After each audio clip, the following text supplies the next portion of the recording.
She was about to sign her divorce papers when she saw her husband's hand resting on another woman's pregnant belly. His mistress was sitting right there in the courtroom, 6 months pregnant. And her mother-in-law?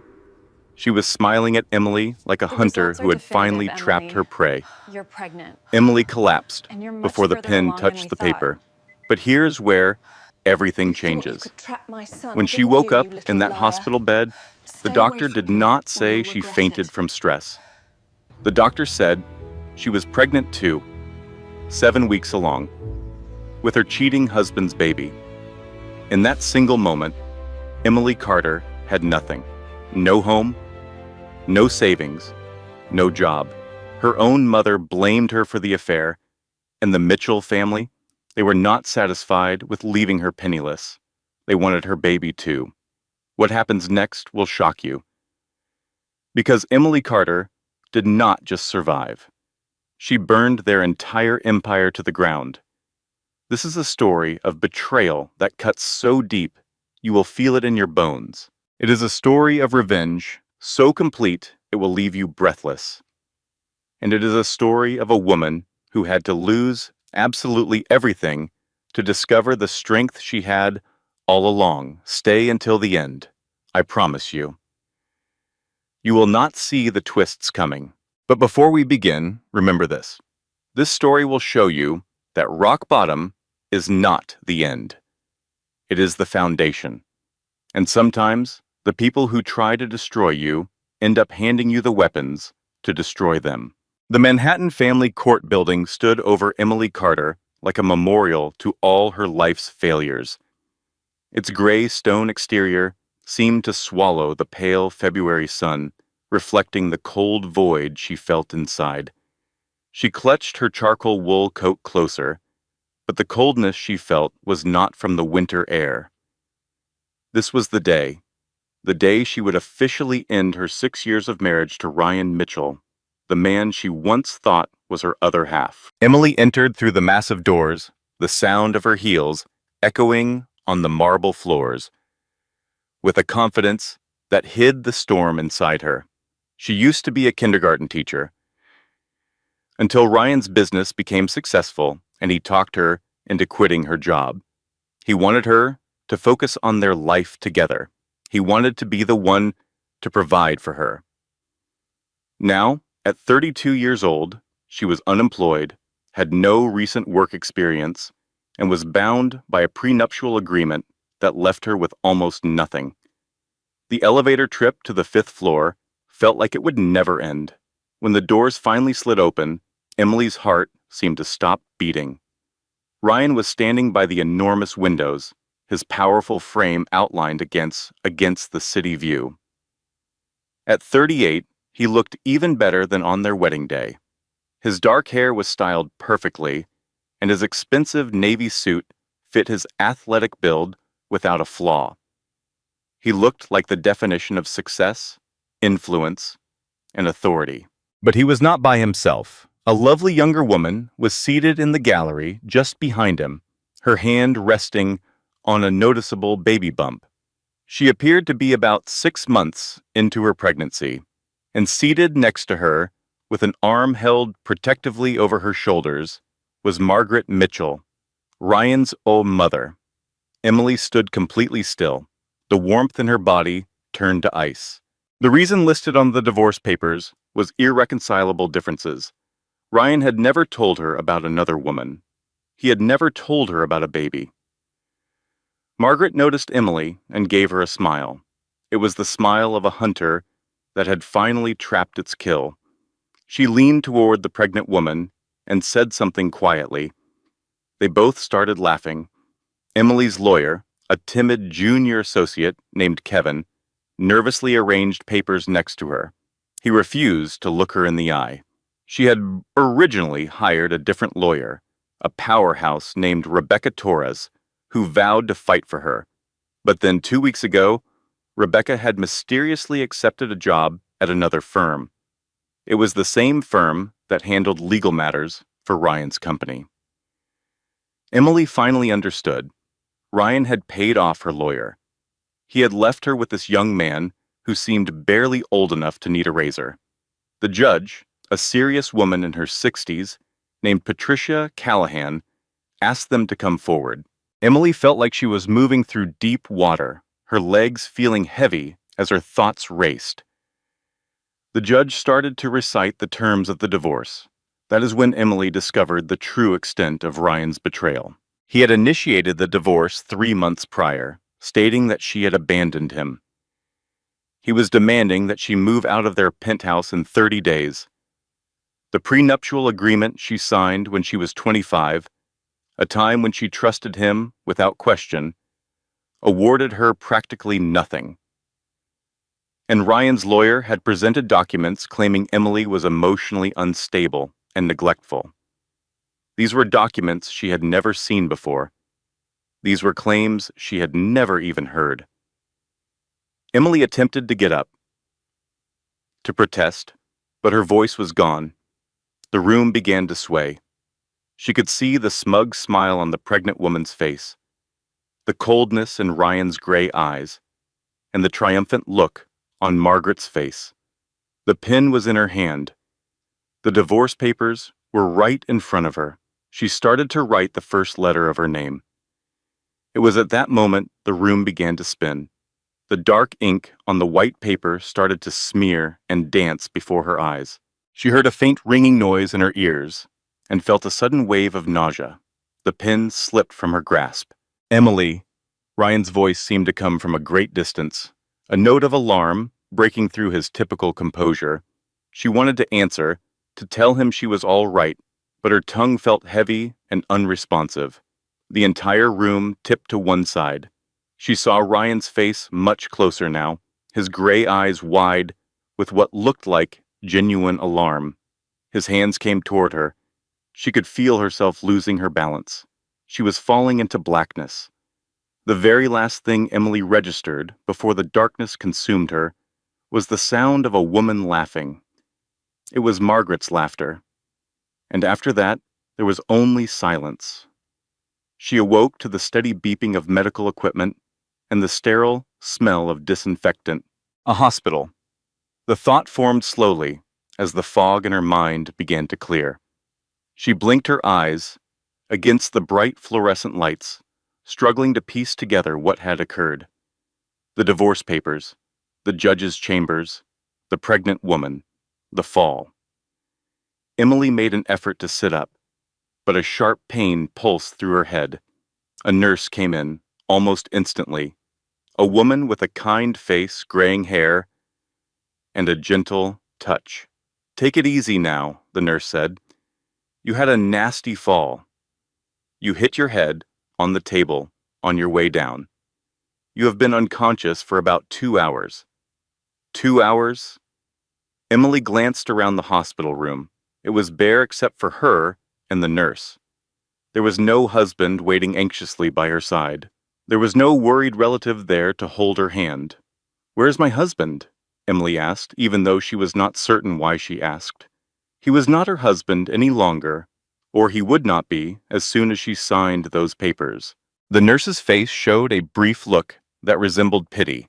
"Your family is down the hall in the waiting room. They requested not to be disturbed. They requested not to be disturbed. Of course they did." The door swung open, and a woman wearing a white coat came inside. She looked to be in her 50s, with a warm complexion and caring eyes that looked out from behind fashionable glasses.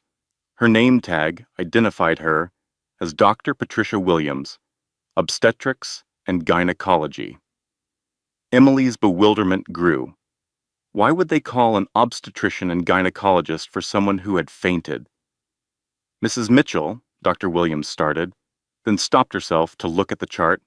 "Or is it Miss Carter now?" "Emily is fine," she replied softly. "What is wrong with me? Why am I speaking with an obstetrician?" Dr. Williams moved a chair next to the bed and took a seat. Her expression was kind but grave. "Emily, you fainted from a mix of stress, low blood pressure, and significant hormonal shifts. All of those things are perfectly normal, considering your condition." "My condition?" Emily's heart began to beat faster. "What condition, Dr. Williams? offered a warm smile. "You are pregnant, Emily. You are about 7 weeks along, according to your hormone levels. Congratulations." The words felt like a physical strike against Emily. Pregnant? That was not possible. She and Ryan had not been intimate for months. They had been living apart for 3 months. 7 weeks would place the conception right before he had left for good. It happened during that one awful, frantic night when sorrow and rage and desire had crashed together in a moment of passion that felt like both a final goodbye and a desperate hope for him to stay. The following morning, he had gathered his belongings and left without a word. He had the divorce papers delivered to her before noon. She thought she had been careful. She never imagined that one single night could upend her entire world. Emily stared at the doctor, her mouth moving, but unable to form any sounds. Her hand instinctively went to her stomach, which was still flat, but now it held a secret that would change the course of everything. "That is not possible," she finally managed to whisper. "The timeline. It does not make sense." Dr. Williams nodded her head in a gesture of understanding. "The timing might be a surprise, but I can guarantee you that the test results are correct. We ran a blood test to be certain. Your hormone levels are right where we would expect them to be for a 7-week pregnancy." Emily's mind replayed the last 2 months. She had been feeling exhausted lately, but she had assumed it was just the strain of the divorce. She had felt sick to her stomach a couple of times in the mornings, but again, stress was the logical explanation. She had been so consumed with just getting through each day, with keeping herself from falling apart, that she had completely missed the signals her own body was sending. "I thought it was just stress," Emily said, in a low voice. "That is a very frequent experience," Dr. Williams reassured her. "A lot of women do not know they are pregnant for several weeks, especially when they are going through major life events. But I need you to know that you and the baby both seem to be in good health. The fainting spell was your body's way of telling you that you need to slow down and start taking care of yourself. A baby, Ryan's baby. It was growing inside of her at this very moment. While she was lying in a hospital bed with unsigned divorce papers, another woman carrying his child was sitting in that courtroom. Emily felt like the room was closing in on her. What was she supposed to do now? The question wasn't for the doctor. It was barely even a whisper for herself. But Dr. Williams caught it. The doctor spoke softly, saying, "For right now, you do not have to make any decisions at all. Your job is to rest and recover. When you feel stronger, you can think about what comes next. But I need you to understand something, Emily. No matter what you choose, you have options. You are not going through this by yourself." Yet, Emily had never felt so completely and utterly alone. 45 minutes after she woke up, Ryan finally made his appearance in her hospital room. He came in without even knocking, his face a carefully arranged mask of worry. But Emily had known him long enough to see right through the act. He was not there out of concern for her. He was there because his lawyer likely told him it would be a good idea to seem sympathetic. "Emily, I heard you fainted. Are you all right?" His voice was monotone, as if he were reading from a script. She couldn't help but notice he was glancing at his phone while he asked. Emily looked closely at the man she had married, the man she once loved. This was the man who had systematically and deliberately chipped away at her life until she was nothing without him. And after all that, he had thrown her away. The words tumbled out before she could stop them. "I am pregnant, Ryan." They came out before she could consider a plan or the timing or how to protect herself. She just had to tell him. She had to see his face when he realized the full weight of what he was abandoning. Ryan's expression shifted through a series of emotions. First, there was shock, his mouth falling open just a little. That was followed by calculation, his eyes narrowing as he weighed the consequences. Finally, a cold determination settled over him, his jaw tightening in that all too familiar way. Well, that is inconvenient timing, he stated. His voice was now perfectly calm and professional. Listen, Emily, I am willing to increase the settlement offer. We can handle this like reasonable adults. Just have the procedure and you can get on with your life. We can both have a clean break. For the first time, Emily felt like she was truly seeing the monster she had married. He never once asked if the baby was his. He never once thought that maybe, just maybe, this changed everything between them. Get out, she said, her voice barely a whisper. Emily, just be logical about this. It doesn't need to get messy. I am giving you a way out of this. Get out. Ryan let out a sigh, the kind a frustrated parent makes at a difficult child. Fine, I will have my lawyer get in touch with yours, but you should really consider my offer. It is the best solution for everyone involved. He was gone without a second glance. Emily had precisely 3 minutes of peace before the door swung open again. This time, Margaret Mitchell strode into the room, a designer purse on her arm, and a smile so cold it chilled Emily to the bone. Margaret was 65, but looked a decade younger, a testament to expensive doctors and a will of iron. Her silver hair was coiffed perfectly, a string of pearls adorned her neck, and she carried herself like a queen who had never been denied anything. She had despised Emily from the day Ryan introduced them. A simple kindergarten teacher was never going to be good enough for her son. A woman with no family wealth or social standing was unworthy of the Mitchell name. I heard the news, Margaret said, taking the chair Dr. Williams had just left.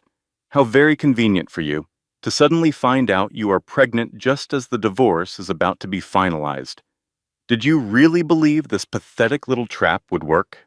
Emily remained silent. There was nothing she could say to a woman like this. Margaret leaned in, her eyes shining with pure malice. My son has already provided me with a grandchild. A proper grandchild. Jessica is 6 months along with a baby boy, the true Mitchell heir. Whatever it is you are carrying is completely irrelevant. Jessica. So that was her name, the pregnant woman she had seen in the courtroom. Emily tucked that piece of information away, not quite sure why it felt important. I know you are left with nothing, Emily. Margaret's voice dropped to a low, conspiratorial whisper, as if they were old friends sharing a secret. You have no job, no savings account, no family fortune to fall back on. You gave up your entire life for my son, and now you have what you earned. Absolutely nothing. Emily felt the sting of tears in her eyes, but forced them back. She refused to give this woman the satisfaction of seeing her cry. Margaret pressed on, merciless. If you even try to claim that baby belongs to Ryan, we will bury you in legal fees until you are destitute and broken. We will paint you as an unfit mother.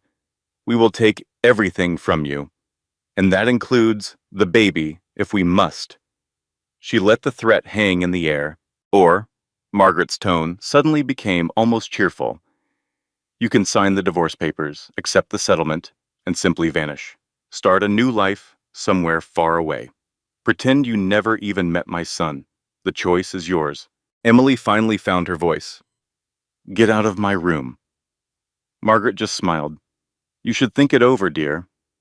You have 72 hours until the divorce is finalized. I suggest you make the smart decision. She stood up with effortless grace, smoothing the front of her skirt as if they had just been chatting about the weather. Oh, and one more thing, Emily? Margaret stopped at the door. That penthouse you have been calling home? We had the locks changed this morning. All your things have been packed in boxes and left in the lobby. Security has been told not to let you inside. She departed, pulling the door closed gently behind her. Emily just sat there in the hospital bed, too shocked to even cry. In just a few short hours, she had lost her husband, her home, and any hope she had of leaving this marriage with a shred of dignity. She was pregnant, had nowhere to live, was completely broke, and had no one to turn to. Her phone buzzed. It was a text message from the building's management company confirming exactly what Margaret had told her. Her keycard had been deactivated. Her possessions would be kept in a storage unit for 30 days, and after that, they would be thrown away. Emily finally let the tears come. 2 hours later, Dr. Williams discharged her with instructions to get plenty of rest, eat healthy, and find an obstetrician.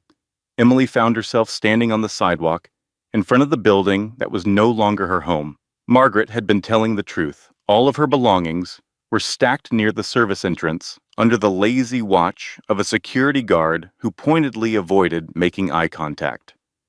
Her entire life had been reduced to a dozen cardboard boxes that she had no way to move and no place to take. She tried to check their joint bank account on her phone. Access denied. Ryan had moved all the money into a private account 2 months ago. Her credit cards, all linked to his name, were no longer active. Emily's legs gave out, and she sank onto a nearby bench. The February chill cut through her coat, but she barely registered it. The cold she felt inside was so much worse. She had only one person left to call, even though the idea made her feel sick to her stomach. Emily dialed her mother's number. Her mother picked up after the third ring. "Emily, I am surprised to hear from you. Is the divorce all settled?" Emily told her everything that had happened. The collapse at the courthouse, the pregnancy, being locked out of her own home, being left with absolutely nothing. Her mother listened without saying a single word. When Emily finally finished, the silence on the other end of the line was so long that she thought they had been disconnected. "Mom, are you still there?" Her mother let out a long, weary sigh. "Emily, you really should have put more effort into keeping him happy. A husband's eye starts to wander when a wife stops taking care of herself. Perhaps if you had given him a child sooner, none of this would have happened." Emily felt something inside her shatter.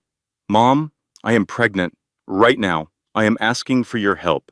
You can come home if you absolutely have to, but don't you dare expect me to pay for your bad decisions." You made your bed, Emily. Now you lie in it. The line went dead. Emily sat frozen on that bench, watching strangers hurry past, living their ordinary lives, while hers fell to pieces around her. She was 32 years old, expecting a baby, without a home, and had just been blamed by her own mother for her husband's affair. She had no idea how much time had passed before her phone rang again. This time, the screen showed her brother's name. Luke Harrison. Diana just called me. She told me what's going on. Tell me where you are. I am on my way to get you this instant. Don't you move an inch. Luke, I can't drag you into my problems. You are not asking. I am telling you. You are my little sister, and you are in trouble. That is all that matters. Now send me your location.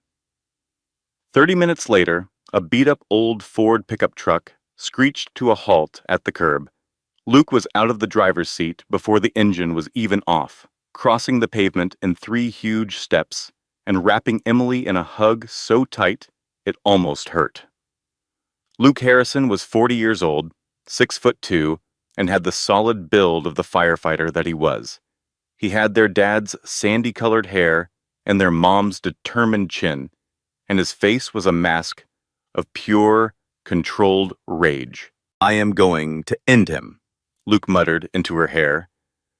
"I am going to track down Ryan Mitchell, and I am going to end him." In spite of it all, Emily managed to laugh. It was a watery, broken sound, but it was a laugh.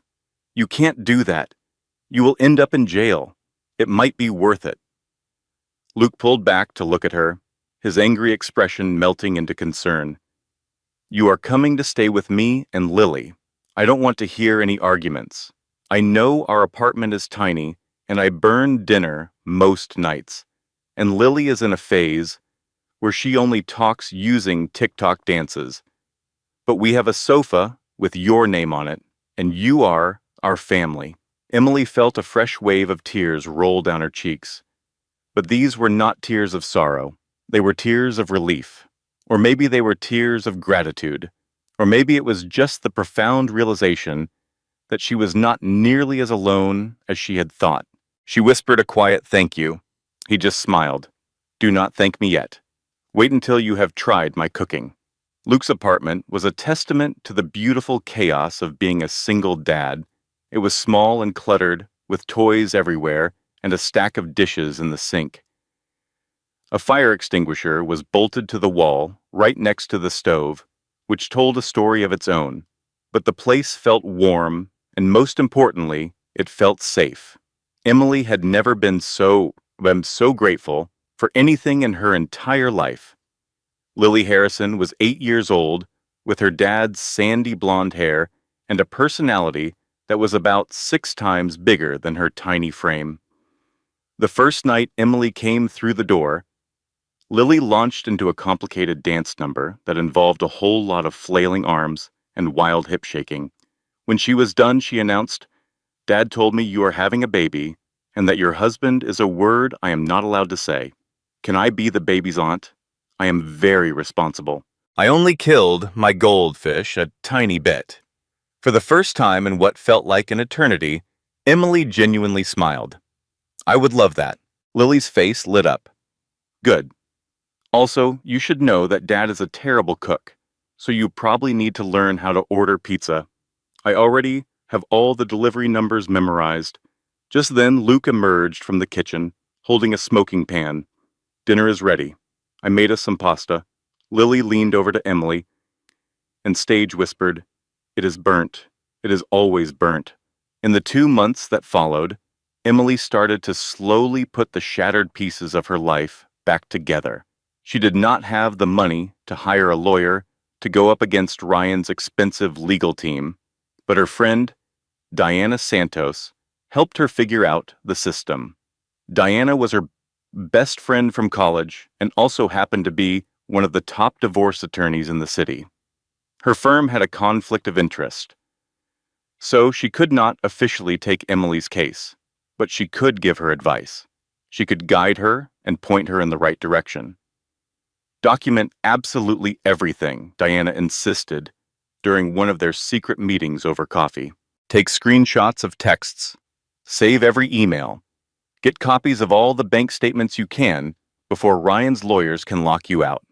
The second you think something is wrong, you need to start building your case file.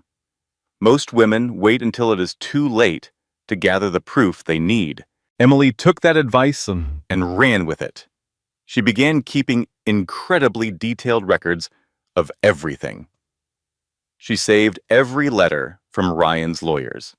She documented every time they denied a simple request. She kept every piece of mail that was sent to Luke's apartment instead of the home she used to live in.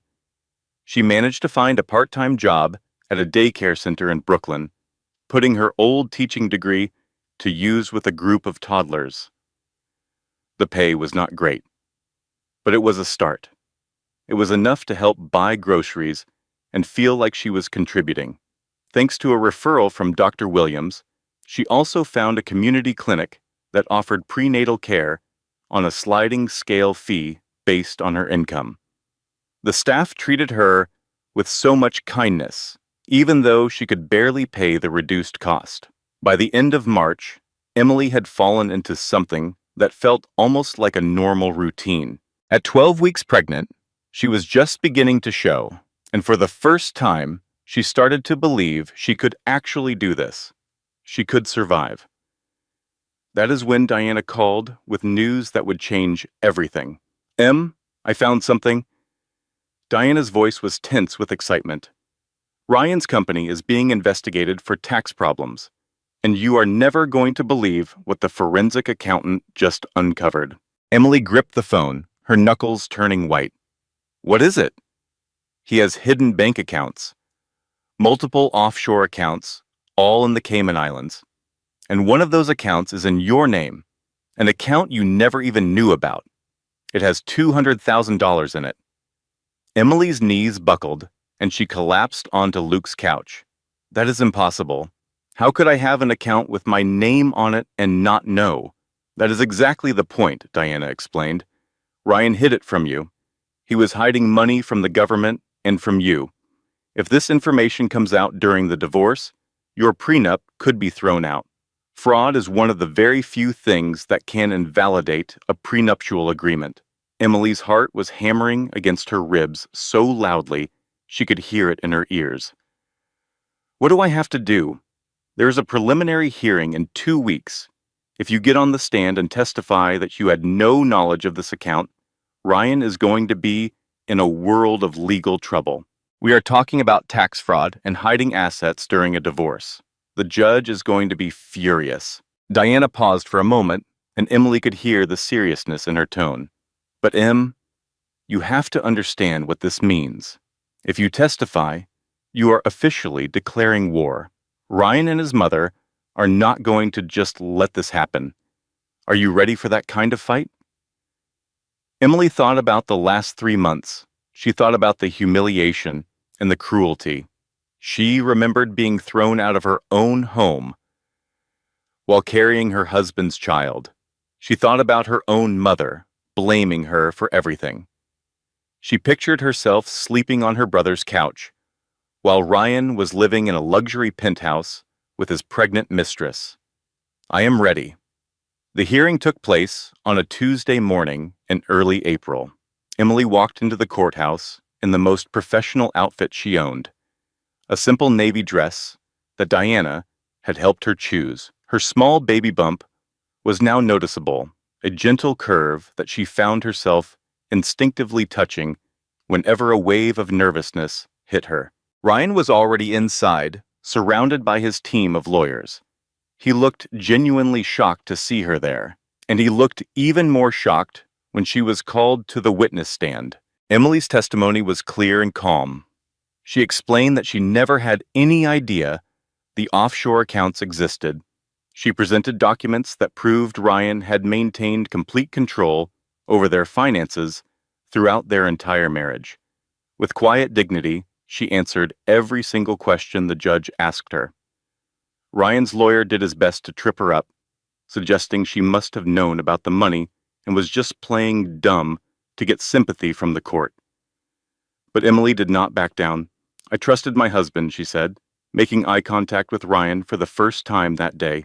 He told me he was handling our finances. I believed him. That was my mistake. The judge ruled decisively in Emily's favor.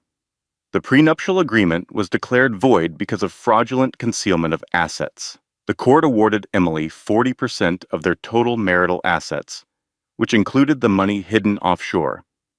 Ryan was also ordered to pay backdated spousal support and cover all of Emily's legal fees. As Emily walked out of that courthouse, she felt like she could finally take a full breath. Diana was waiting for her on the courthouse steps with a huge grin on her face. You did it. You actually did it. We did it, Emily corrected her. I never could have done any of this without you. That evening, Luke made his famously burnt pasta to celebrate the victory. Lily performed a special victory dance that she had apparently been rehearsing for days. For the first time since that horrible morning, Emily felt a powerful sense of hope. That feeling lasted for exactly 6 hours. At 11 o'clock that night, a sharp knock echoed from Luke's front door. He opened it to find a man and a woman in professional clothes, both holding clipboards. Mr. Harrison, we are with Child Protective Services. We have received an anonymous report of child endangerment concerning your daughter, Lily. We need to inspect the premises and speak with the child. All the color drained from Luke's face. What? That is ridiculous. Who made this report? The report was filed anonymously, sir, but we are legally required to investigate every claim. May we please come inside? Emily could only watch in horror as the two investigators walked through Luke's small home, taking detailed notes on every little thing. They noted the cramped living space. They wrote down that there were toys on the floor. They even noted the old smoke stains on the wall near the stove. They took Lily into her bedroom for an interview, while Emily and Luke were forced to wait in the living room. "This is them," Luke whispered, his voice trembling with rage. "It has to be Ryan and his mother. They are getting back at you because you won in court today." A wave of nausea washed over Emily. She knew they would fight back, but she never dreamed they would stoop so low as to go after Luke, to go after sweet little Lily. Diana called the very next morning and confirmed their worst fears. The report to Child Protective Services had been filed by Margaret Mitchell's personal assistant. All the evidence had been faked. They had taken photos of Lily at a public playground and twisted them to make it look like she was being neglected. They even invented a fake concerned neighbor to give a false testimony. But the damage had been done. Ryan's lawyers immediately used the open investigation to appeal the judge's divorce ruling. They argued that Emily was unstable and that she associated with unfit family members, which proved her judgment was compromised. They filed a motion to establish paternity for Emily's unborn child and demanded full custody. To top it all off, they successfully froze the financial settlement until the entire appeal could be resolved. In a single night, Emily had lost everything she had just won, and now they were coming for her baby. The Child Protective Services investigation dragged on for 6 agonizing weeks. It was 6 weeks of home inspections, interviews, and social workers asking Lily leading questions designed to confuse her. In the end, Luke was completely cleared of any wrongdoing, and the report was officially dismissed as unfounded. But the investigation had served its purpose. Luke's ex-wife, a woman named Melissa who walked out on him and Lily 3 years earlier, suddenly resurfaced. She argued that the child services case was proof Luke was an unfit father and demanded they reevaluate custody. Suddenly, Luke was in a legal battle for his own child, all because he had opened his home to Emily. "Em, none of this is on you," Luke insisted one night as Emily apologized over and over. "I would help you again without a second thought. But it might be best if you found another place to stay, just until this whole mess is sorted out. It's for Lily's sake. If Melissa's lawyers discover you are still living here, they will twist it and use it against me." Emily got it. She hated every bit of it, but she understood. 5 months into her pregnancy, Emily found a room at a women's shelter in Queens called Safe Haven. It was an old church repurposed to give temporary shelter to women escaping bad situations. The living quarters were like a dormitory, with 4 beds crammed into each room, and everyone shared the bathrooms and kitchen. The experience was humbling, and it was also a serious reality check. Emily never imagined she would be the kind of person who needed a shelter. She had a college education. She had been the wife of a millionaire. Her home had been a penthouse apartment overlooking Central Park. Yet here she was, trying to sleep on a stiff, narrow cot with all her worldly possessions stuffed into a single suitcase slid under the bed. The women she met at Safe Haven were from all walks of life. There was Rosa Martinez, a 45-year-old woman who had finally left her abusive husband of 20 years and was now juggling 2 jobs to save up for her own place. And there was Keisha Robinson, a 29-year-old mother with 2 kids who had fled a violent partner and was trying to piece her life back together from nothing. They were all survivors, every single one of them. And bit by bit, Emily started to realize she was a survivor too. "Girl," Rosa said one evening, after Emily gave her the short version of her story, "are you telling me you had a penthouse with a view and you just walked away?" "I did not walk away," Emily corrected her. "I was thrown out, while pregnant." Rosa gave a knowing nod. "Men are garbage. No offense to your baby's father." "Offense intended," Emily shot back. "He has it coming." Rosa let out a deep, warm laugh that made Emily crack a smile in spite of it all. "I really like you," Rosa said. "You have got a real spark. I can see it."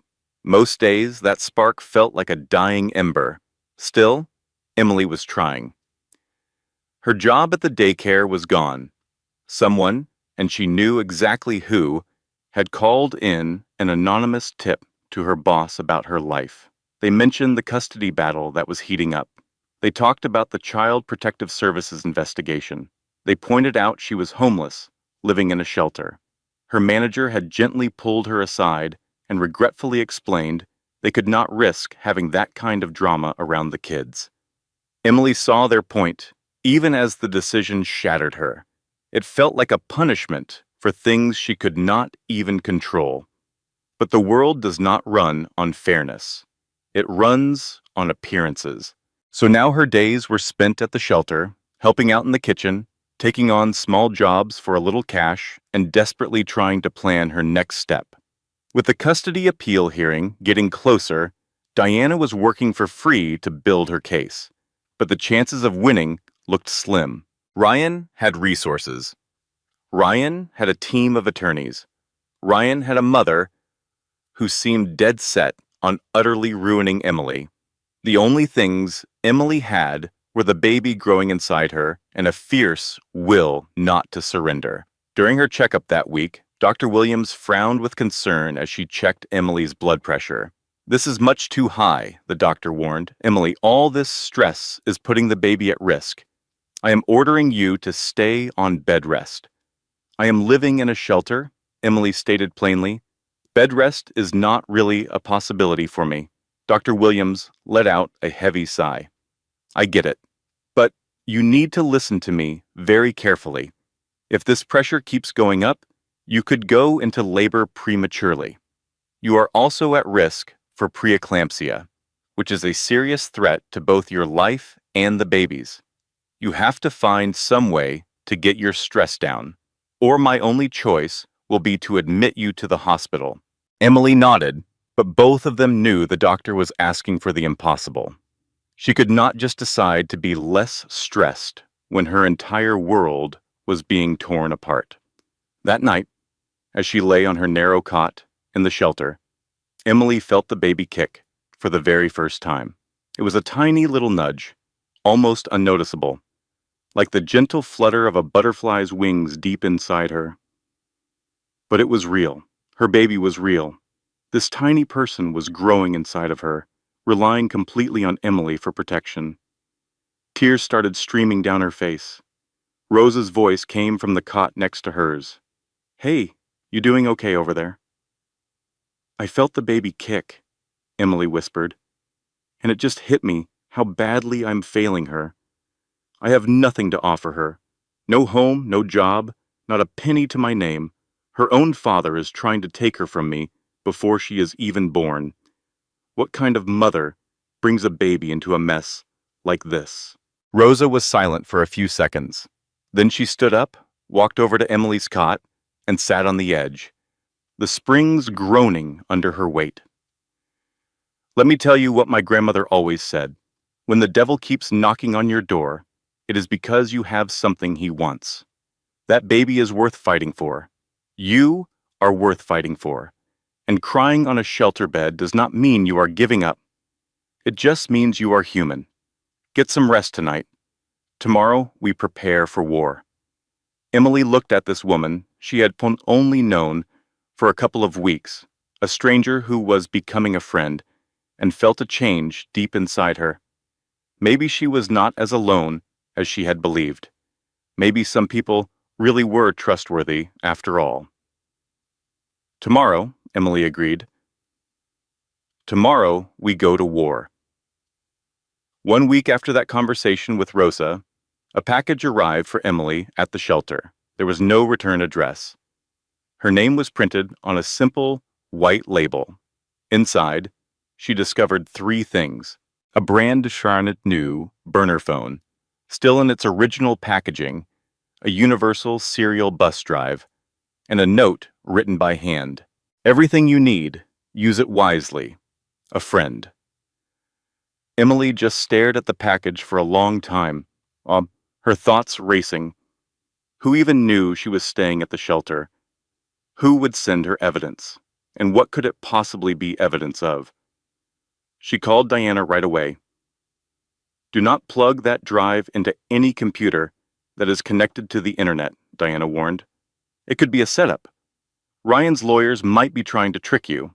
Bring it to my office. I have a guy who can check it out safely. Diana's guy was a forensic information technology expert named Marcus, who operated out of a tiny, cluttered office in Brooklyn. He plugged the drive into a secure system and spent an hour scanning it for any viruses or tracking software. It is completely clean, he finally announced, and you are not going to believe what is on this thing. The files on the Universal Serial Bus Drive were absolutely damning. There were audio files of Ryan and Margaret plotting how to destroy Emily. We have to break her spirit, Margaret's voice said with chilling clarity. Make her so exhausted she cannot even fight back. By the time that baby arrives, she should have absolutely nothing left. There was a proof that Jessica Vale, Ryan's mistress, had known about Emily the entire time. She had even helped Ryan sabotage their marriage, pushing him to work later and suggesting ways to cut Emily off from her friends. There were financial documents that proved Ryan had been stashing money in offshore accounts for years, much more than the $200,000 they had initially found. The real total was closer to $4 million. And the most shocking discovery of all was medical records that showed Jessica's pregnancy had serious complications. Ryan had been pressuring her to hide this from his family, likely because he feared it would make her seem less suitable as the mother of his heir. This is unbelievable, Diana whispered. This changes the entire game. But Em, we have to proceed with caution. Some of this was obviously obtained illegally. We cannot present it directly in court. Emily nodded. She understood. But we can use it to know where to dig. Exactly. We issue subpoenas for the right documents, we question the right people under oath, and then this information will surface through proper legal channels. Whoever sent this to you just handed us a complete roadmap. The big question was still unanswered. Who sent it? Emily had a suspicion, but it felt crazy. The only person who could have gotten all this information would have to be someone deep inside Ryan's trusted circle, someone who had decided to turn on him. For the next 2 months, Diana worked on Emily's case as if it were the single most important one of her career. And for Emily, it was. They filed one motion after another, burying Ryan's legal team in discovery, requests, and demands for documents. Slowly but surely, every piece of evidence from the drive was confirmed through official means. The hidden bank accounts, the recorded phone calls, the conspiracy to file a fake child services report. Ryan's legal team launched an aggressive counterattack. They fought to get the case records sealed from the public. They lodged official complaints about Diana's professional conduct. At every turn, they filed for delays and postponements.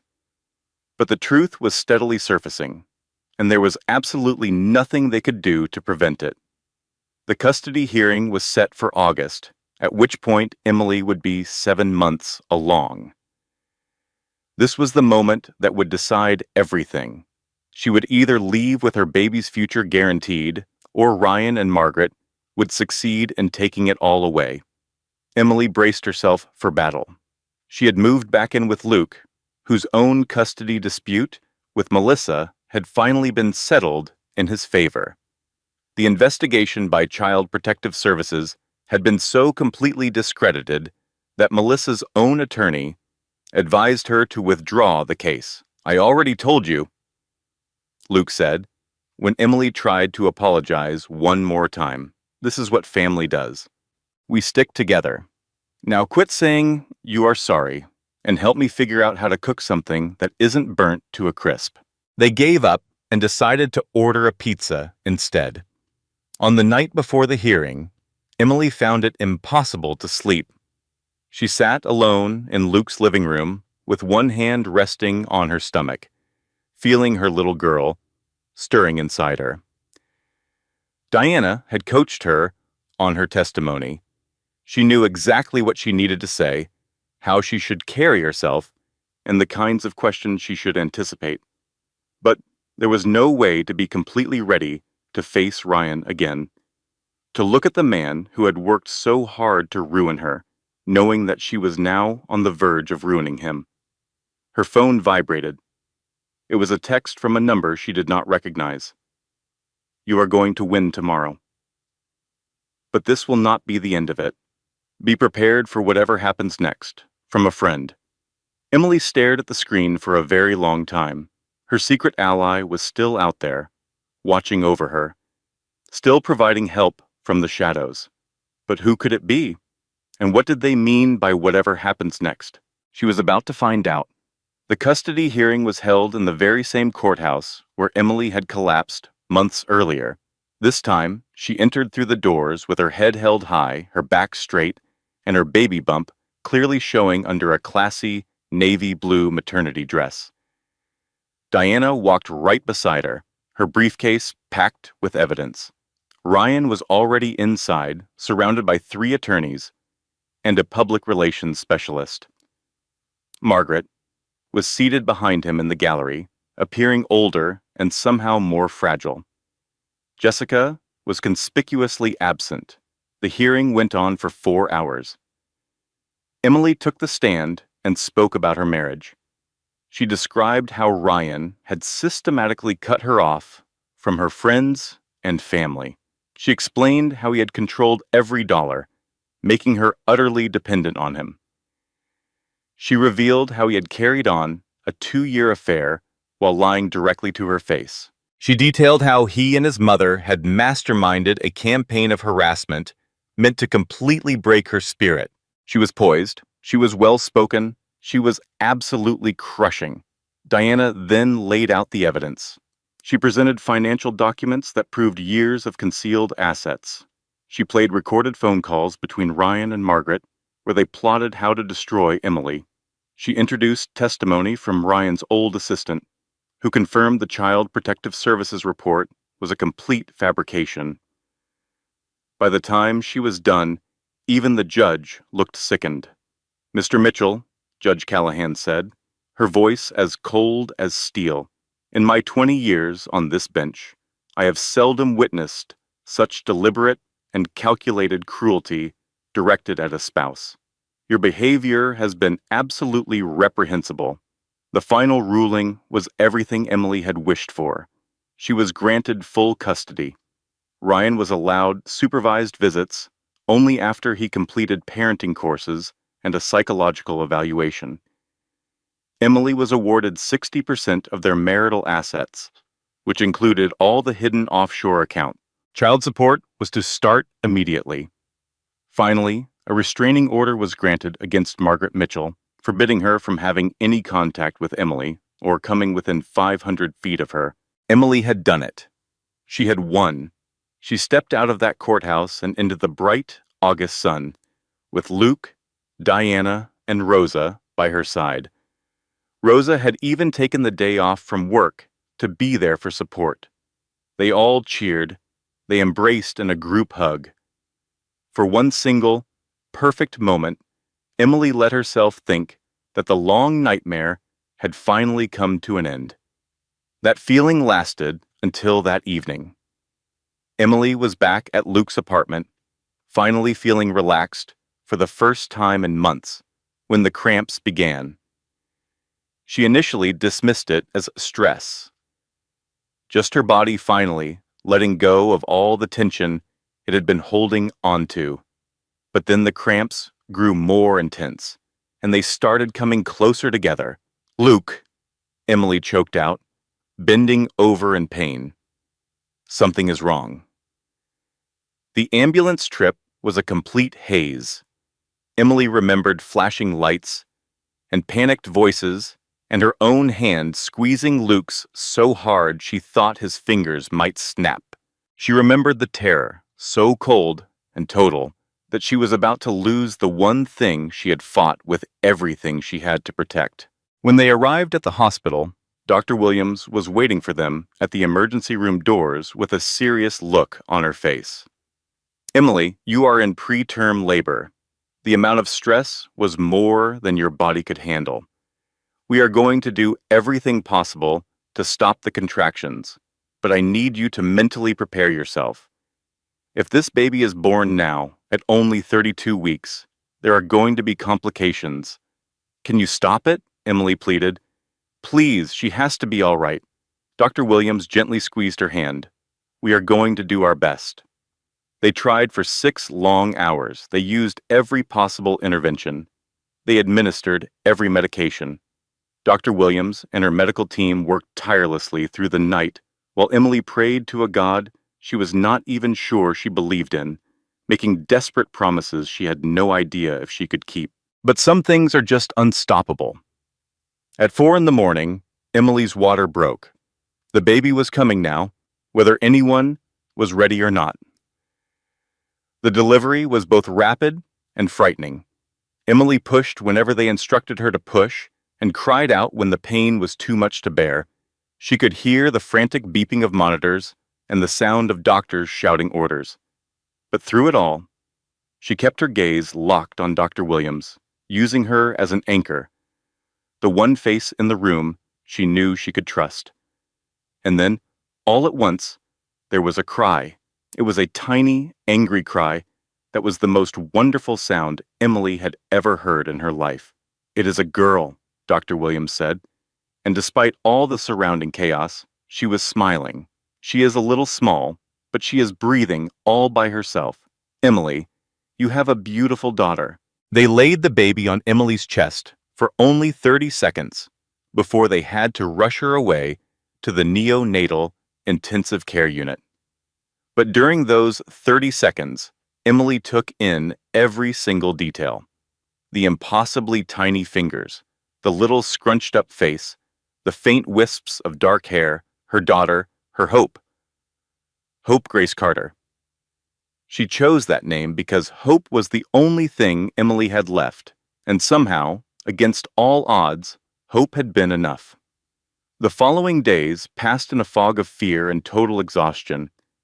Hope was in the neonatal unit, hooked up to all sorts of monitors and tubes, fighting with all her might to get stronger. Emily spent every possible second she could beside her daughter's incubator, talking to her, singing to her, and promising her that everything was going to be okay. And then Ryan's lawyer showed up at the hospital with a new set of documents.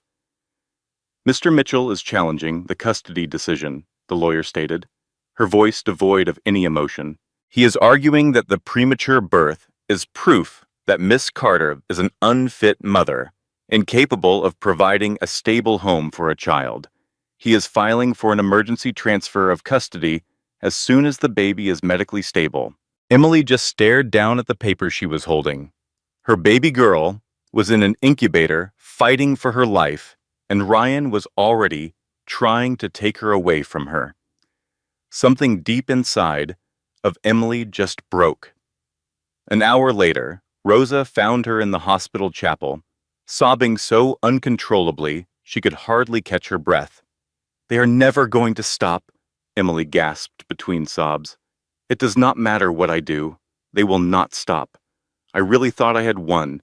I thought it was finally all over, but they are never, ever going to let me go." Rosa sat down next to her and was quiet for a long moment. When she finally did speak, her voice was soft but firm.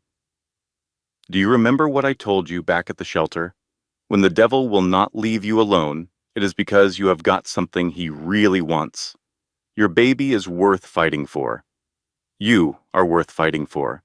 And I know you are exhausted. I know you feel broken. But you are not finished yet. You get some rest today.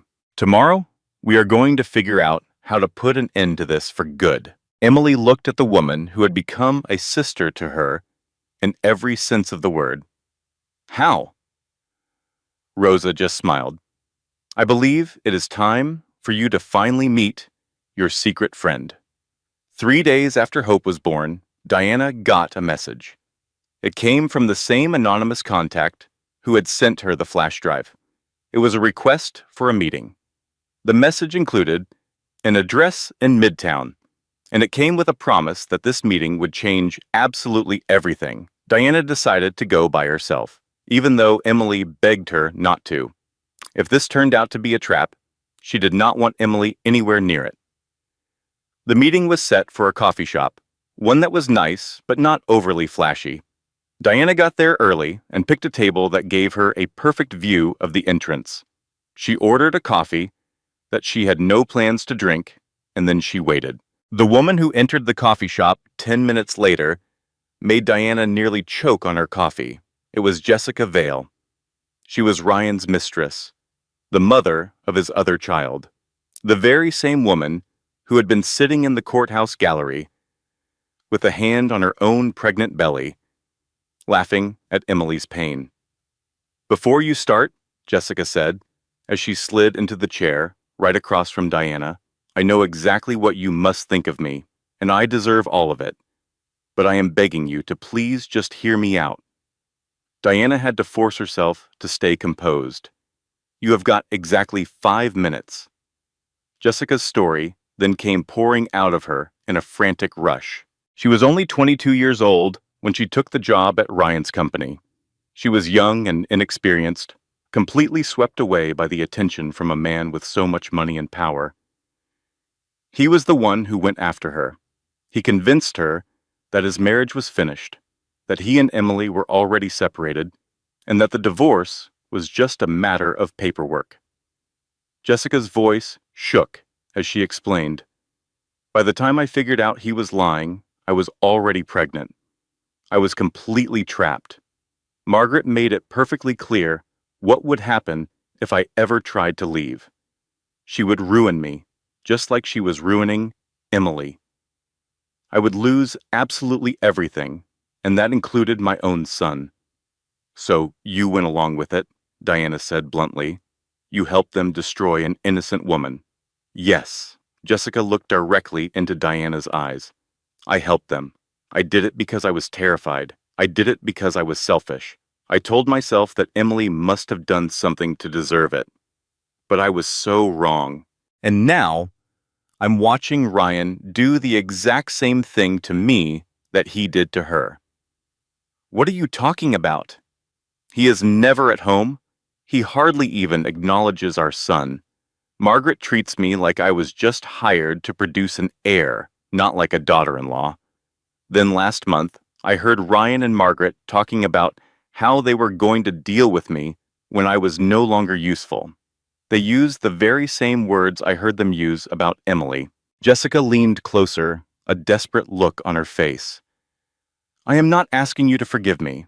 I know I do not deserve it, but I have information. I have information that could bring this all to an end. And I am ready to testify." "What kind of information?" "Ryan has done this to someone else. Emily was not the first woman he victimized. There was another one, 15 years ago. Her name is Sarah Bennett.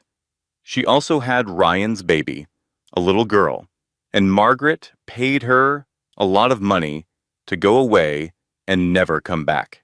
Diana could feel her heart start to beat faster. "Go on." "Sarah had to sign a non-disclosure agreement.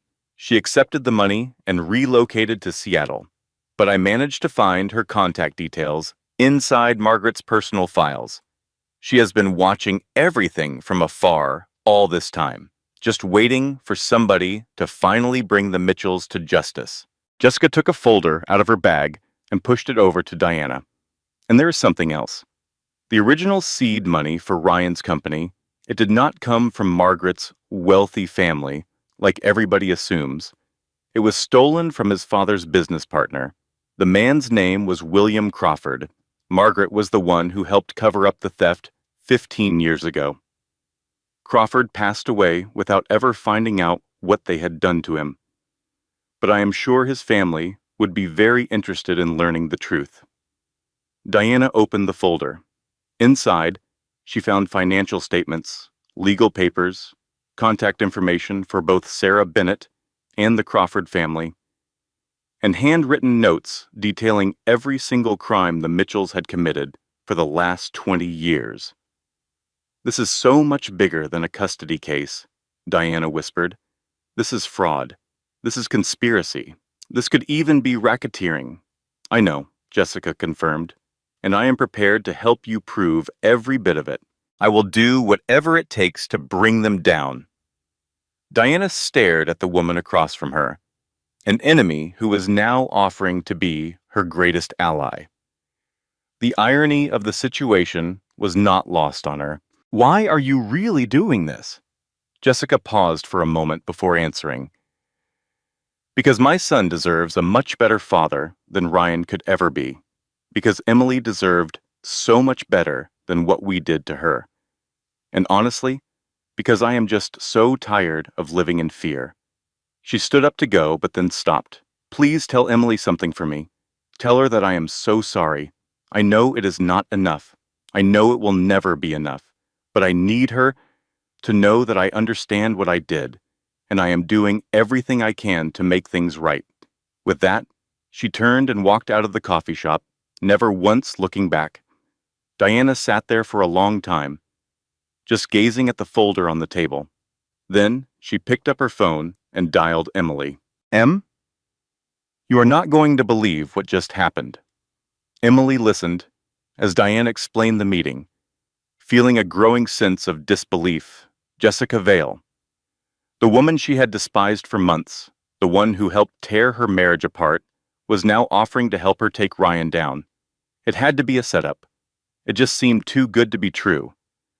But when Diana showed her what was inside the folder, when she saw Sarah Bennett's name and the financial documents and understood the true extent of the Mitchells' crimes, Emily knew it was real. This was the weapon they had been desperately searching for. Diana laid out the choices for her. "We can take this straight to the district attorney. That means criminal charges, federal investigations. Ryan and Margaret could end up in prison, but that also means everything goes public. Your name will be all over the news. The details of Hope's birth will be examined by everyone. It will be a long and vicious fight." Emily glanced through the window of her hospital room towards the neonatal intensive care unit, where her daughter was getting stronger with each passing day. Hope had been in the hospital for 2 weeks already. She was finally off the breathing machine. She was gaining weight. The doctors were saying she might be able to come home soon. "They tried to strip me of everything," Emily said quietly. "My home, my money, my self-respect, my own daughter. And they are not finished yet. Even right now, with Hope in this hospital fighting for her life, they are still trying to take her from me." She turned and looked directly at Diana. "If I do not put a stop to them, they will just do this to somebody else, to Jessica, to Sarah Bennett, to the next woman who comes along. They will never stop unless someone forces them to." Diana nodded slowly. "I was hoping that is what you would say." Emily felt a new sense of calm settle over her, a feeling of purpose, a firm decision. "Call Sarah Bennett, call the Crawford family, call anyone else you think we need. We are going to burn their whole world to the ground." It took 3 months to put the case together. Hope came home from the hospital after 4 weeks. She was tiny, but perfectly healthy, with her mother's deep brown eyes and her father's stubborn chin. Emily moved into a very small apartment that Diana had helped her secure, paid for with the few assets that Ryan's lawyers hadn't been able to freeze. It was not much, just 1 bedroom, a small kitchen area, and windows that faced a brick wall. But it was hers. All day, Emily took care of her new daughter. At night, once Hope was finally asleep, she worked with Diana to assemble the case that would finally destroy the Mitchells. The alliance was built one piece at a time. Diana was in charge of the legal plan, working with prosecutors and filing motions to get access to more evidence. Jessica supplied them with information from the inside, putting herself at great risk by copying documents and secretly recording conversations. Sarah Bennett finally broke her 15-year silence and agreed to testify about what they had done to her. It turned out she had a daughter too, Ryan's first child, a 13-year-old girl named Madison, who grew up knowing she had a wealthy father who wanted absolutely nothing to do with her. Rosa rallied support from the Women's Shelter Network, putting Emily in touch with other women who had escaped wealthy and abusive partners and could share what they had learned. Luke offered practical support and sometimes a much-needed laugh. His cooking skills hadn't gotten any better, but he had discovered how to order from a wider selection of good restaurants. And then there was Michael Brooks, an investigative reporter Diana had known for many years. He had been trying to expose the Mitchell family for a decade, but was always blocked by their money and legal threats. Now, at long last, he had the proof he needed. Their strategy was to attack from all sides at once. Financial ruin would come from forensic accountants who tracked down every single hidden dollar. Their strategy was a three-front war. First, public pressure from Michael's investigative report, timed to publish the second the court case started. Second, a legal onslaught, with a barrage of civil and criminal complaints filed one after another. And third, the powerful testimony of Emily, Jessica, and Sarah, which would paint a clear picture of abuse that stretched back 20 years.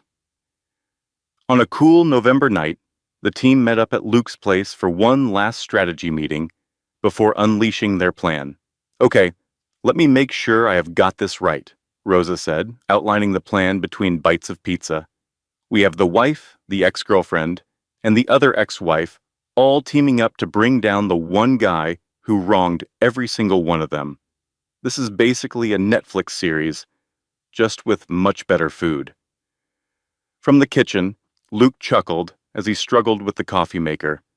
"I wanted to brew something special, but Lily claims my coffee tastes like liquid despair." He added, "She is not wrong." Emily scanned the faces in the room, taking in the strange little family she had brought together. Just 1 year before, she had been completely on her own. Frightened, positive that she was about to lose everything that mattered, but now she was in a room full of people ready to go to war for her. And she was ready to do the same for them. "No matter what happens when we walk into that courtroom," Emily began, "I need you all to understand how much this means to me. I never could have made it this far by myself. That is the whole idea," Diana responded. "None of us are supposed to face these things alone. That is the secret to how men like Ryan always get away with it. They make their victims feel isolated until there is no one left in their corner." "Well," Jessica then added softly, "this time, there is." Michael Brooks' story went live on a Tuesday morning. Mitchell Development, an empire of lies. Inside the real estate dynasty built on fraud, secret children, and ruined women. The article laid out every detail. It exposed Ryan's history of affairs and abandoned families. It revealed Margaret's role as the family enforcer, the one who cleaned up every scandal and destroyed anyone who threatened their public image. It uncovered the embezzlement that had provided the company's initial funding, and it detailed the systematic harassment of women who dared to speak out. By lunchtime, the hashtag Mitchell Exposed was trending across the country. By that evening, other women had begun to share their own stories. By the next morning, Mitchell Development's stock had fallen by 30%, and the company's board of directors had scheduled an emergency meeting. Ryan tried to fight it. He appeared on television and called the article a malicious attack organized by his bitter ex-wife. He threatened to sue Michael, the news publication, and Emily herself. But the proof against him was overwhelming, and it was absolutely everywhere. Margaret went on television herself, defending her son with a chilling calm.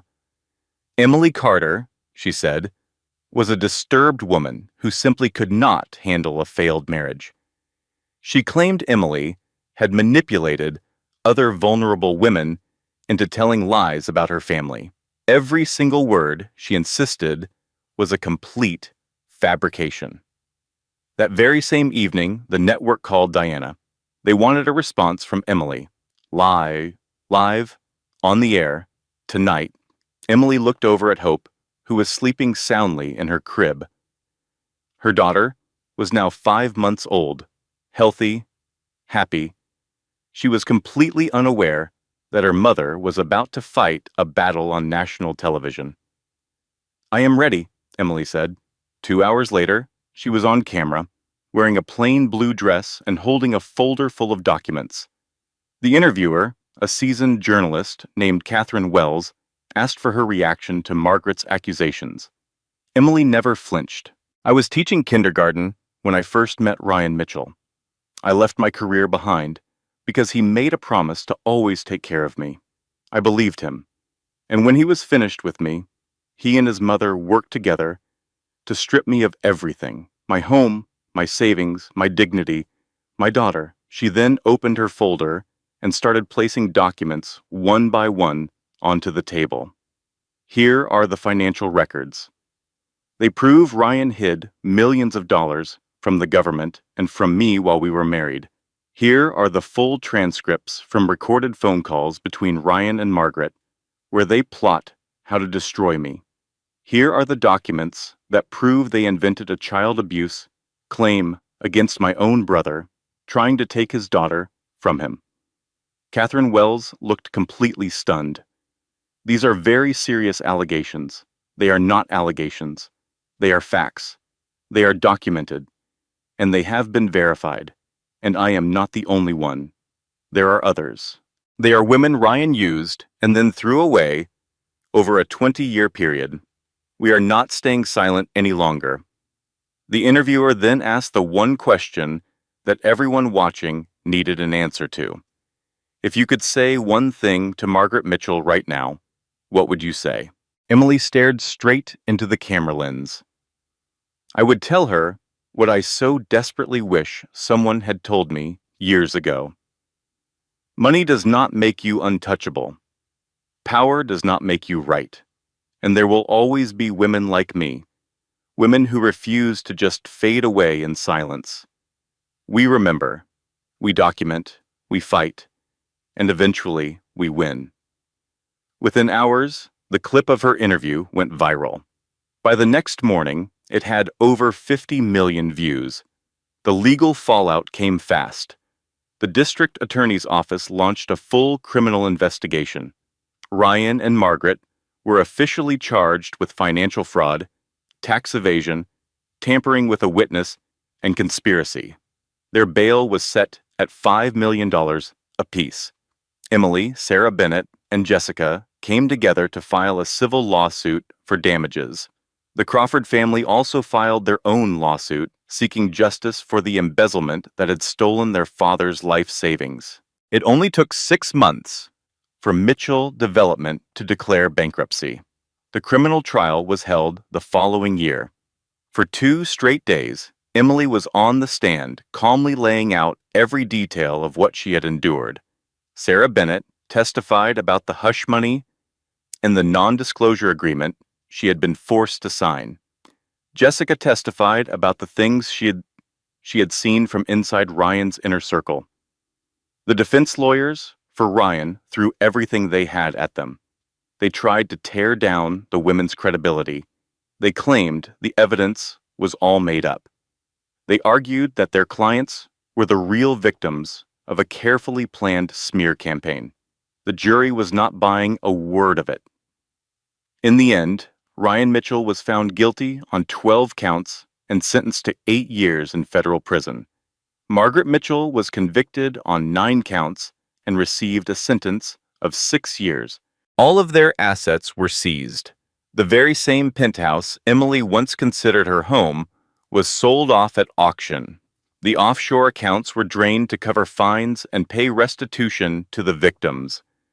By the time all the legal proceedings were over, the once mighty Mitchell empire was completely gone. Emily went to the sentencing hearing. She was not there to celebrate. She was just there to witness it, to be a living reminder to Ryan and Margaret that she had survived and that she had won. Ryan saw her as they led him from the courtroom in handcuffs.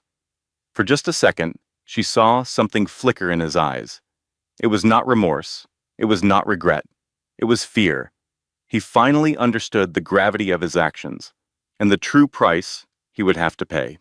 Emily stepped out of that courthouse into the bright spring sunshine and never once looked back. 2 years after the trial ended, Emily was standing on the back porch of her townhouse, watching Hope play in the little backyard.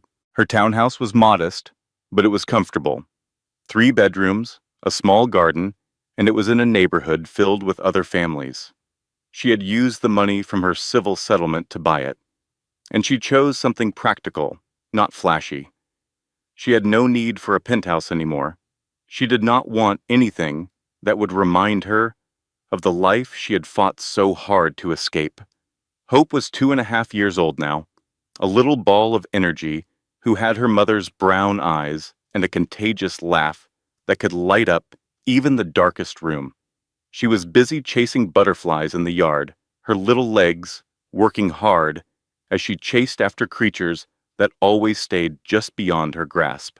Emily smiled, thinking about what it felt like to chase after impossible dreams, to fight battles that seemed impossible to win, to hold on to hope even when it felt foolish. She knew she had chosen the perfect name for her daughter. The back door slid open, and Diana came out holding 2 glasses of lemonade. Over the last year, their Sunday planning meetings had become a ritual, but these days, they were focused on expansion, not just survival. "We got 3 new clients this week," Diana reported, as she sat down in the chair next to Emily. "They were all referred to us from that article, and the foundation approved our application for the grant." Emily gratefully accepted the glass of lemonade. "How much?" "Enough to bring on 2 more counselors and to grow our legal aid program. We are going to help so many more women, Em." The idea for Hope's House had come from Emily. It was a nonprofit that gave legal assistance, job training, and a temporary place to stay for women getting out of abusive marriages. It had started out small, with just Emily, Diana, and Rosa operating out of a tiny, cramped office. But the word got out. Donations started pouring in. Women from all over the country started to find them. In just 2 years, they had helped more than 500 women start their lives over.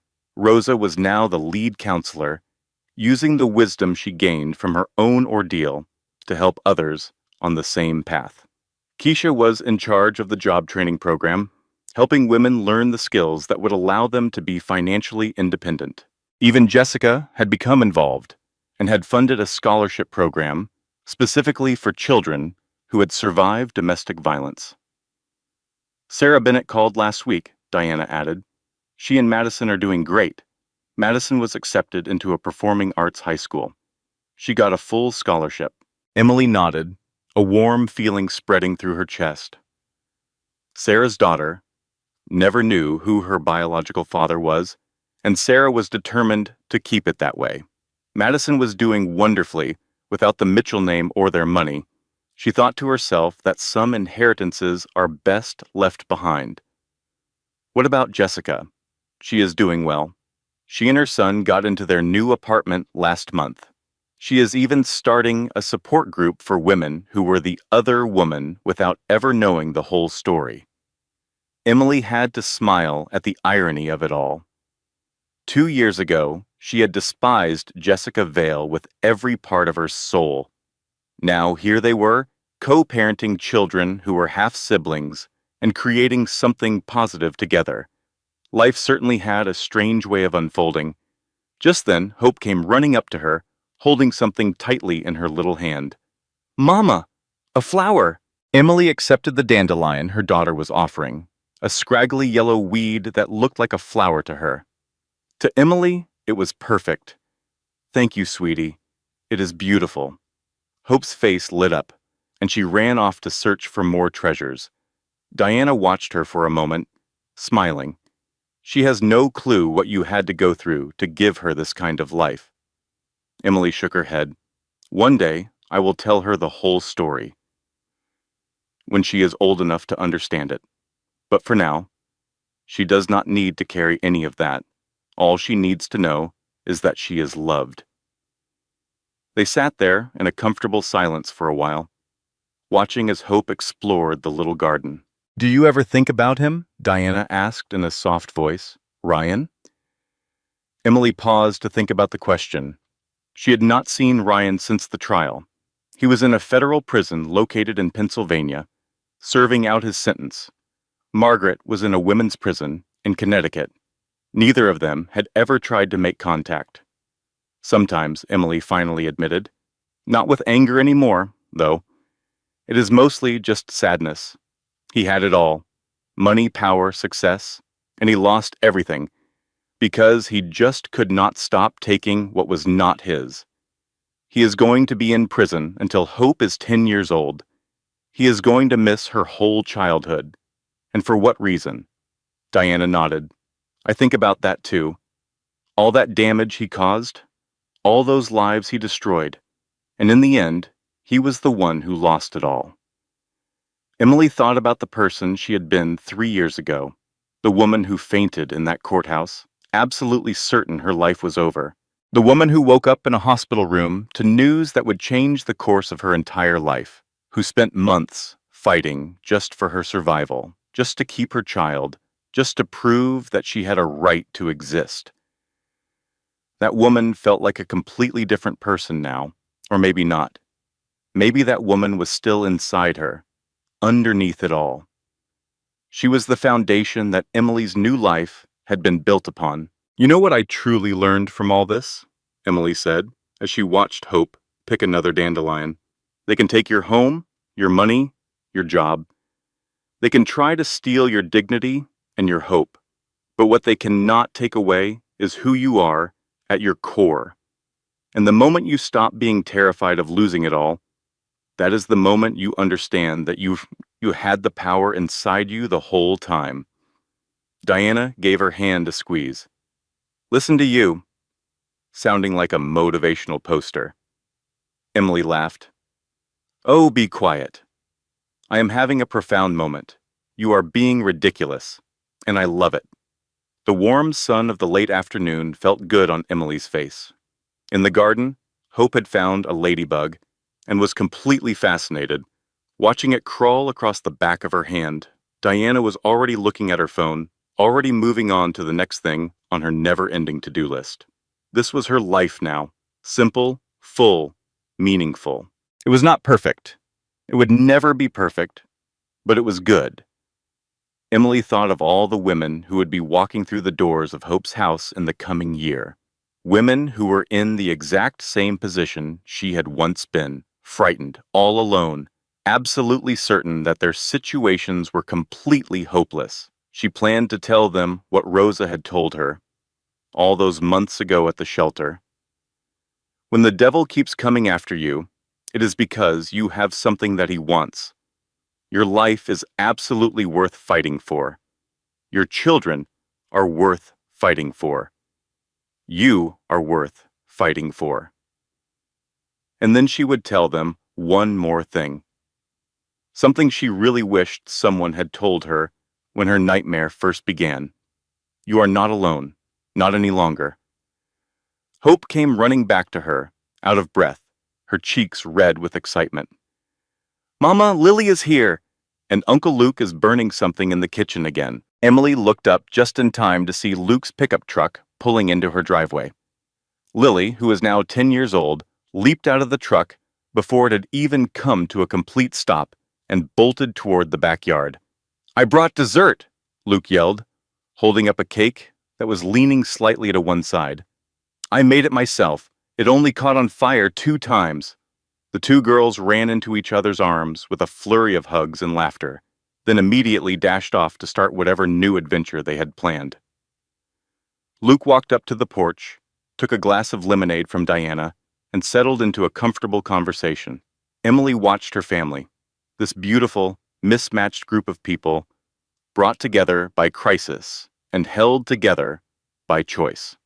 Her brother, her best friend, her daughter. the community of survivors that had given her life a new meaning.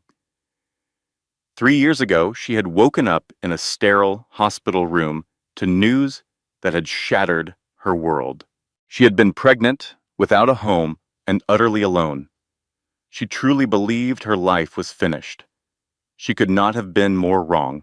Her life was just getting started. The sun was dipping below the horizon behind the townhouse, brushing the sky with strokes of orange and pink. Hope was laughing at something Lily had just said. Luke was in the middle of describing his latest kitchen catastrophe, while Diana tried her best not to choke on her lemonade. Emily Carter took a slow, deep breath of the cool evening air and smiled. This is what victory actually felt like. It was not about getting even. It was not about money. It was not about crushing your enemies. It was just this: a sense of peace, a sense of purpose, and the people who loved her. Hope. In the end, that was the one thing they could never take from her. Emily Carter's organization, which she named Hope's House, has now helped over 500 women rebuild their lives after leaving abusive marriages. Ryan Mitchell is currently serving an 8-year sentence in federal prison for fraud and tax evasion. He has never once met his daughter. Margaret Mitchell's assets were seized by the government. She now lives in a small, one-bedroom apartment in New Jersey after being released early for good behavior. Jessica Vale and her son live just 3 blocks away from Emily. The two women are now friends, co-parenting their children and meeting up for coffee every Thursday. Sarah Bennett and her daughter, Madison, have fully reconnected. Madison now knows the truth about who her biological father is and wants nothing to do with him. Hope Mitchell Carter is a happy and healthy little girl who is surrounded by love, and her mother is determined to keep it that way. And that is Emily's story. She was a woman who walked into a courthouse prepared to sign away her life, and walked out with nothing but the baby growing inside her and enemies attacking her from all sides. But she refused to give up. She fought back. She found her tribe, and in the end, she won. If Emily's story of resilience touched your heart today, please do one thing for me. Hit that like button. Do it not for me, but for every woman out there who is fighting a silent battle no one else can see. Let her know that she is not alone. Model. Let me know in the comments what part of this story really got to you. Was it the moment her own mother turned against her? Was it when they tried to take her newborn baby right from the hospital? Or was it that final revelation from Jessica? I truly read all of your comments, and I love hearing what you think. Please share this story with someone in your life who might need to hear it. You never know who is fighting a private battle. And if you are new here, please subscribe and turn on notifications. We share stories just like this one each and every week. These are stories about women who would not be defeated. They are stories that show us that there is always a reason to have hope. I appreciate you listening all the way to the end. You are why I make these. I will catch you in the next story. This content was carefully researched, crafted, and manually edited by our team to bring you meaningful lessons and real value. Every word was chosen to inspire, to empower, and to remind you that your story is not over yet.